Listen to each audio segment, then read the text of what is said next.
waxaa lama huraan ah inaan u istaagno sidii aan u sii wadi lahayn iskaashiga u dhaxeeya bulshada iyo maamulka gobolka Banaadir oo aan ka wada shaqeyno horumarinta iyo xasiloonida caasimadeenna. maamulka gobolka Banaadir waxa uu ugu baaqayaa dhammaan shacabka Soomaaliyeed gaar ahaan dadweynaha degan magaalada Muqdisho sida ganacsatada, shirkadaha, dhalinyarada iyo cid walba oo muwaadin Soomaaliyeed ah oo kari karta ama awooda. taa waxaan ula jeedaa dadka waayeelada ah ama dadkaan awoodin ay xanuunsan kuma jiraan aninkaas in ay ka qayb qaataan ololaha dalkaaga wax u qabso oo uu soo jeediyey dhawaan madaxweynaha Jamhuuriyadda Federaalka Soomaaliyeed Mudane Maxamed Cabdullaahi Farmaajo kaas oo ay si wada jir ah ololahaas ee dalkaaga wax u qabso ee nadaafadda ku wajahan kaas oo si wada jir ah uga qayb qaadan doonaan dhammaan shacbiga Soomaaliyeed ee ku dhaqan magaalada Muqdisho.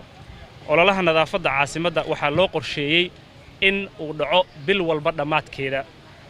maamulka gobolka Banaadir waxa uu diyaariyey dhammaan agabkii ama qalabkii lagu qaban lahaa ololaha nadaafadda ee dalkaaga wax u qabso kaas oo aan mustaqbalka dhow ku rajo weynahay inaan magaalada ka dhigno mid ka mid ah caasimadaha adduunka ugu quruxda badan iyo ugu nadaafadda badan insha Allah. awoodda waxqabadka waa bulshada Soomaaliyeed oo aan adeegayaal u nahay runtii. haddii iyaga aan garab ka helno haddii iyaga aanan garab ka helinna ma jirto shaqo aan ku guulaysan karno xaqiiqdii. sidaa darteed waxaan mar kale ugu baaqayaa shacabka Soomaaliyeed in ay u diyaar garoobaan oo ay ka qayb qaataan ololaha nadaafadda oo dhawaan bilaaban doona.